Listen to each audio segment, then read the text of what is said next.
So, good afternoon, everyone. Welcome to the next episode of Nell and Friends. Today we have Mark from the Adventure Connection with us.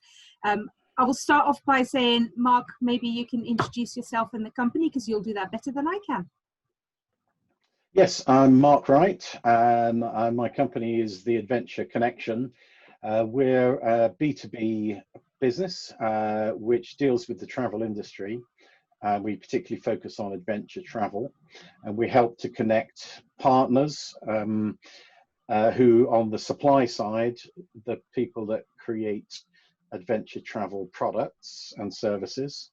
So anything from kayaking in the Galapagos Islands to trekking in the Himalayas or safaring in Africa, adventure experiences. And what we do is we're like a matchmaker. We then find the partnership, the outbound tour operator who is sending their clients to experience those kind of activities. Okay. And that's based on 30 plus years of working in the travel industry. I was going to say, you've been in that kind of industry for quite some time. Yeah, you can tell by the lockdown beard. Yeah, I was going to say, that's a lockdown beard. That wasn't there before, so you can't go, this is a 30-year travel beard, because that doesn't count. This is only a lockdown beard, yes. But better. So let's just let's backtrack and start with the beginning of this. Where did you sort of start noticing, when did you start noticing that something was going to be happening, that there was going to be a massive change of some variety? I think the first inklings were in January. Okay. And when you're working in the travel industry, you tend to pick up on, I guess, issues that might destabilize consumer confidence. Okay. And consumer confidence in travel is quite easily destabilized for particular destinations. And so it could be a terrorist incident, or it could be an earthquake, or those are geopolitical events. So a pandemic, or well, it wasn't a pandemic at that time, but things like SARS, when that came along in 2000 was it? Whenever it was, that had a real impact on travel to Asia. And so you're kind of watching nervously, hoping that it's not going to be another SARS. And then, of course, you're watching and watching, and it's getting worse, and it's hitting Iran and Italy, and so from January, really getting into February, it started to I think destabilize the travel industry generally, with a lot of nervousness. Okay. And nervousness tends to it freezes people's decision making. So in what kind of way did you see that first, especially because you're in, like you say, in an industry that quite regularly has these things that unnerve what's going on globally? So what are sort of the first sort of pointers that things are really unstable? Normally it's that business confidence of, right, we're moving ahead with our decisions, and what we particularly are looking for in my business is tour operators, the decision makers who are looking after product development, feeling confident that the market is going to continue growing, and they're saying, right, we now want these destinations, and we're looking for new suppliers, and so on. So it just tends to go a little bit quiet on that front. Okay. And you're working much harder to go out and make the calls to these tour operators to find out what they're doing, and you're getting answers back. We're just kind of, the market's a bit slow, and you're starting to gather feedback from your personal conversations and feedback from your team that people are nervous and the market is a bit flat. So we bring that into, we kind of jump from January through till March, and this, this comes across Europe and comes into the UK. What was the impact for you guys at that stage?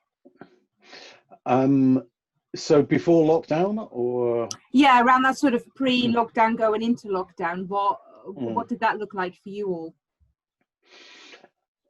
I think I think we tried to continue to be confident that we were going to get through it, and that maybe it wasn't going to be as bad as it ended up being. And I think a lot of people were kind of going into a bit of panic, and I'm generally pretty good at not panicking and going into the sky's falling in. And so I think we tried to provide reassurance that this would be a temporary thing. We'd been through things like this before, yeah, which we thought we had at that point, and try as much as possible to say, it's business as usual, okay, and keep calm and carry on. When did that even change for you then? When did you go, oh, actually, this is not something we've experienced before? Yeah, and there was that was at the beginning of March, actually, and for the first time in its history, a huge travel trade marketplace trade show in Berlin called ITB. At the last, we were due to. We're quite eco-friendly as a company, and we were about to do partly to raise awareness, but mainly because it was a practical thing we wanted to do. We were going to drive an electric car, yeah, from London to Berlin to reduce carbon emissions, and so we were due to set off on the Saturday morning, and on the Friday evening, the show was due to start on the following Tuesday.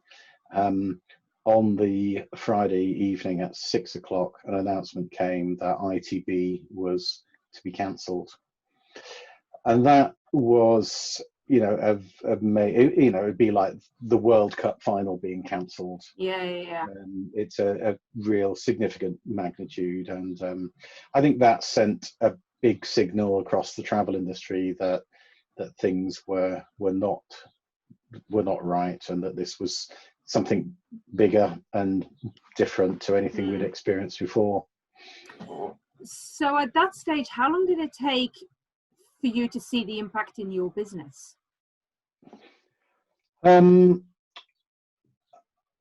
It took probably 2 or 3 weeks. Okay. After that. I think it was the lockdown itself that probably had the biggest effect, but we had a significant drop in revenue in March, and it pretty much, that fall then remained fairly constant. It didn't. There was a little bit of dwindling after that, but we'd replaced some of that with other business as well. So yeah, it was within 2 or 3 weeks. Couple of weeks, okay. So obviously, country goes into lockdown. We all start working from home now. In your case, your team generally was working from home anyway for most parts of it. How was that any different to what it was before? How did the team cope with all these changes? Yeah, I mean, team coped pretty well. Generally, there were, I think, jitters here and there. People worried about their jobs, worried about the future of the industry, and some members of the team hadn't lived through something similar. Okay. And although this was on a bigger scale than other things, I've been in the industry when 9/11 happened, Okay. when the Gulf War broke out, when SARS hit, when Ebola was, yeah, there's been things like this that have come along, and you know, you get through them, and sometimes it takes 3 months, a month, 6 months, but you get through them. So I think the more experienced members of the team had confidence that we were going to get through, Okay. and a few perhaps less confident because of their lack of experience in the industry. Yeah. As a business owner at that stage, how do you continue to motivate, in your case, the girls, because you only have girls in your team right now? So how do you continue motivating the girls at a distance with this going on that has such a massive impact on your industry? Yeah, I mean, regular communication is really important.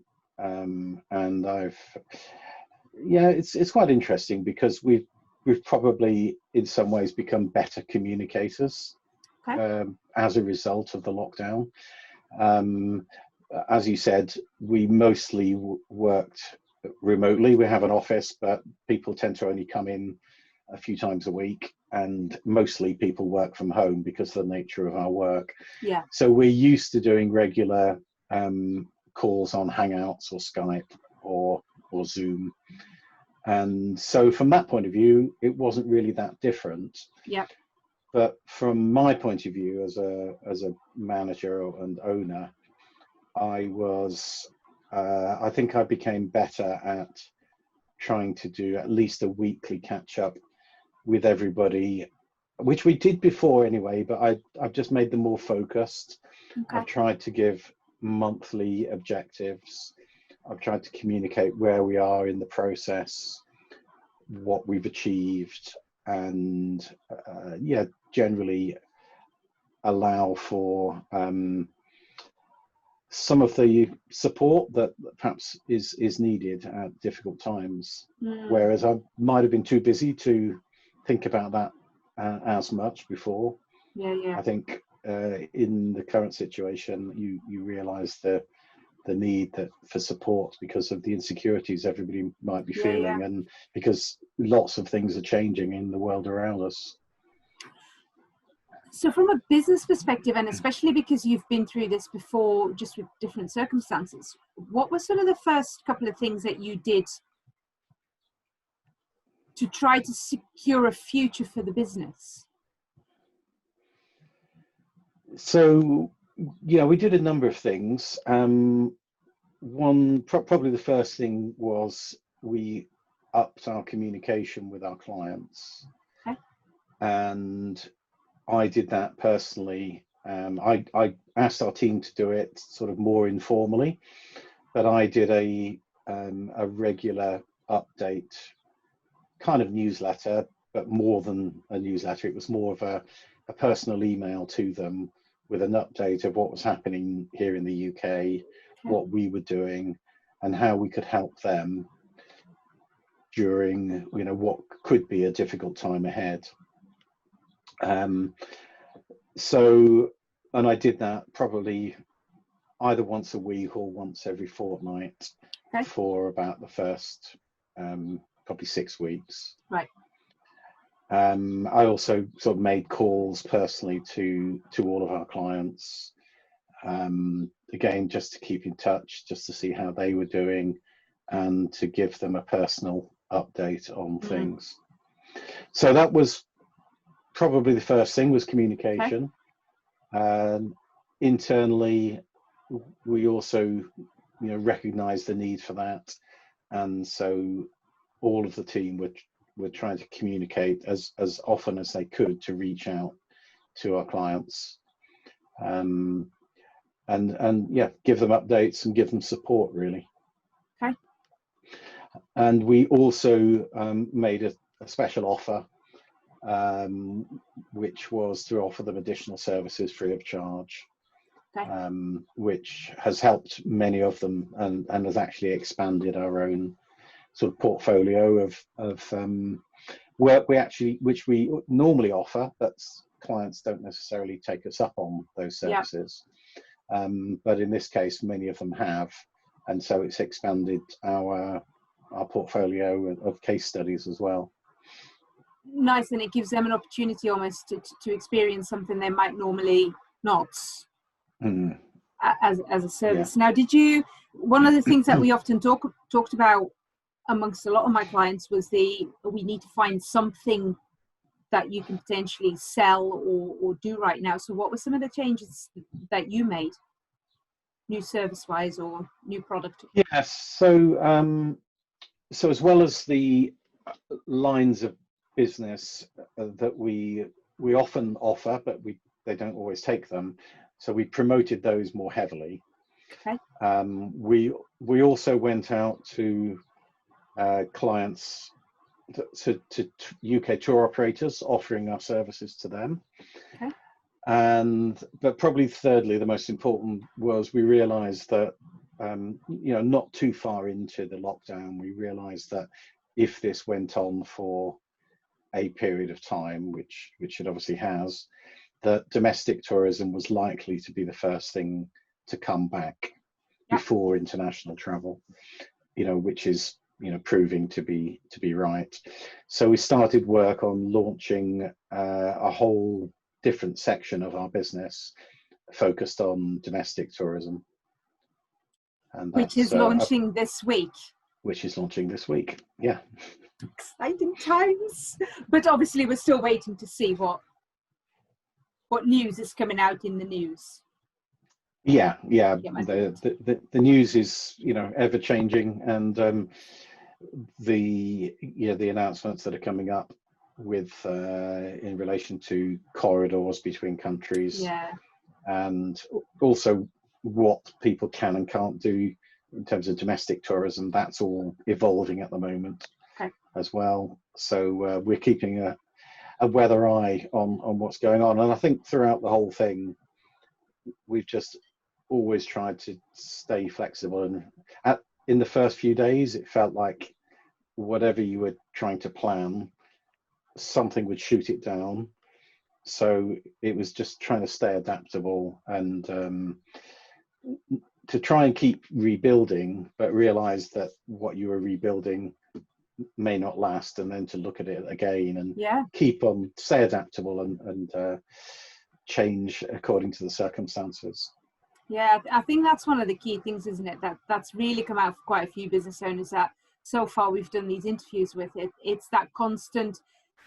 We know that change, we need to get used to having change in business because that's part and parcel of what we do. But this has been so rapid, so quickly. Whatever you thought this morning you were doing, it's not something you're doing this afternoon because it's been another announcement of some variety. So we've had to be so adaptable so quickly throughout all of this. It's been absolutely crazy. Yeah. What do you? So the UK travel that you're now focusing on for now, is that something that you think is that a product or service that you're going to keep going forward, or is it just a short-term solution? Yeah, I mean, it's actually something I've thought about doing previously, but I've never had time to do. Okay. And the nature of my business, we deal with a lot of overseas travel companies, and often they deal with inbound travel as well as outbound. Mm-hmm. And they've often said to me, Mark, you know the industry very well. Have you ever thought about doing something domestically within the UK? Because I guess they trust my judgment, and they're looking for something which is a genuine taste of the real England or the real Britain. Yeah. So yeah, it's something I've thought about, and this gave us the opportunity to say, okay, let's do it. And several members of the team were 100% on board immediately with this. Yeah. So we decided to, I guess, putter along working on it at the same time as trying to do as much for the existing business as possible. Yeah. But building up this portfolio. And then we reached a moment in time at one of your discussion groups, I think, where I think I got the impetus to say, right, it's time to actually really go for it. Yeah. And it was just a very useful piece of advice from one of your other clients who said, why don't you do this? And it was just that little spark of, okay, this, because I was grappling with, well, how do we keep our existing business ticking along and all the extra work that it was creating for us, but actually get this idea going and find the time, and having somebody just come and volunteer for us for a short time has made all the difference in having that impetus to get it going. And now everybody is really behind it. We just had a team meeting this morning on it, just because we're ready for launch, and I wanted to get everybody involved and 100% behind it. Nice. And now everybody is really excited about the launch. So who knows what's going to happen? Fingers crossed. Well, I saw a snippet of the website, was it 2 weeks ago? And I was already getting excited about some of the things that were on there. So I'm waiting. Have a look again. natural-britain.com. I'll have another look. Well, I need to go on holiday at some stage this year, so I might as well pick something from that. You're right. There's some pretty amazing stuff around the UK when you dig deep enough. There's some really cool stuff. Away from the crowds. Exactly, that's why I'm kind of looking forward to it, and we do quite like some adventurous type holidays, so I'm quite excited to have a look at it. Where do you think, and I know it's a difficult question because we've already seen what we think is going to happen. Like you said in the beginning, you didn't really know that it was going to take as long as it has. At the beginning, maybe we didn't think it was going to be as severe as what it has been. Where do you think this is going to go in the next 6-12 months? What are you expecting for your industry to happen? I think it'll be a bit of a roller coaster. Okay. That would be my synopsis. I think we're going to have waves of, second waves, and it might not be second peaks, but I think there'll be little peaks appearing within the country. I think there'll be new peaks appearing overseas. Okay. And I think it's going to be some time until we feel some real stability again. And it may well be that it's not until there's a vaccine that there is real stability again. But there may never be one. So we have to think about how we're going to continue to live with this, and which countries, it is going to be safe to travel between. So I think most people in the industry don't expect things to be normal for at least another year. Okay. Are you kind of eager to jump back on a plane and go to one of your amazing, you know what I mean? You're not one to go to the typical tourist hotspots, but are you kind of anxious and waiting and sitting back saying, actually, there's so many things we can do in Britain, or are you quite happy to just jump back on a plane? It's quite interesting. I mean, there are certain aspects of the lockdown which I have really loved, and getting closer to nature and hearing the birds singing, and just enjoying the countryside around me has been a real eye-opener. I don't know at what point the many years of sort of regular travel will catch up and make me just think, I've got to get out of here and go somewhere amazing again. But right now, I don't quite feel that urge. That I perhaps, or maybe habit that I've had, because that's what I do as a in my job as well. So I think it will come, but at the moment I don't think the world is quite ready. I don't think we've got enough good news. If New Zealand was an hour's flight away or 2 hours flight, everyone would want to go. Yes. But they might not have us. No. And I think what will happen is certain countries will prove that they've got it sorted, and then they will do more trading and tourism between other countries that have it sorted as well. Yeah. And I think as long as that works, that will build confidence. But it's so difficult to predict, and you know, the stories that we hear about Brazil and the US and certain other countries, it's very difficult to know how they're going to contain and get this problem under control. Yeah. And control it within their borders as well. So it could be quite interesting, couldn't it? Because it could lead to certain countries that maybe have got that control rather quickly or better, that all of a sudden become more holiday destinations that before this people might never have considered. Yeah, I think that probably will happen. Interesting times ahead. Frustrating and interesting at the same time, I'm sure. Yeah. So what are you looking forward to the most, once we are obviously allowed to do so? What are you looking forward to doing the most beyond lockdown? Yes. I think initially it's just being able to go and see friends and family, actually. Okay. That's probably the first thing. Okay. And just to be able to do things spontaneously and not have to think. Yeah. I think we've all lost that that ability, and I think I miss that.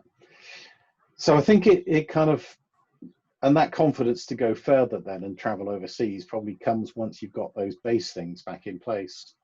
So yeah, for me initially, friends and family, being able to go to the pub, go to a restaurant, just to decide, right, let's go somewhere for a weekend, and not have to think too much about it and think, is it safe to do so? Yeah, and I think you've just hit the nail on the head. It's that whole spontaneous side of things, isn't it? It's not so much the, yes, I know we can technically start going back to the pub and stuff in the next, next week, but it's that you can't, because you've got to book and you've got to do this and you've got to do that, and who are you taking? And it's, yes, I understand that. I think that spontaneous is a good word to throw in the mix there.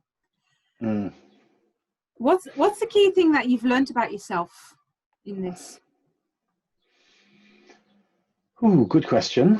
Thought I'd end on a high, Mark. Okay, so I think knowing that I'm pretty resourceful, and I'll always find a way to reinvent myself and get through things when challenged to do so. And I've had to do it a few times in my career through various reasons. But yeah, just hunker down, dig deep, find a new way forward, and then bring people with you. Make sure they understand the logic and are on board. Okay. So that's probably it. No, I guess it's confidence that we'll be able to get through somehow. And I have to admit, from the sideline, I think for me, watching what you've gone through, I mean, watching what all my clients have gone through, but for you in specific, because you've been in an industry that has been hit so hard, and the fact that you've remained, at least from the outside, so calm about it, and have gone, okay, so I need to put this in place, and now I need to have a chat here, and then I need to do this. And you've been so calm about this all, and just kind of looked at all the options and then gone, right, okay, this is what we're now going to do, has been quite amazing, because I've seen people in industries that have not been as badly affected as yours flap around and get themselves so worked up and then get into that state where they can't make any decisions. So I think that calmness that you have has definitely been a strength for you throughout all of this. Thank you. It must be down to great coaching. Well, I to be honest, I think you had that calmness before you and I met, I'm sure. I don't think that's got anything to do with me. Thank you, Mark. I think that's all I had for today. It's interesting to get an insight, as I said, in an industry that's been so toughly hit throughout all this, to still see you picking up new things that you can do and focus on, and find new ways of continuing through this, I think is really, it's a great showcase of your strengths. So well done. Thank you. Well, we'll yet to see if it's going to work or not, but Of course it is. All faith in hopefully- you. All faith in you. hopefully we'll get there. Yeah. And I will definitely book my holiday through your website. Okay. Thanks very much, Mark, for that. Thank you.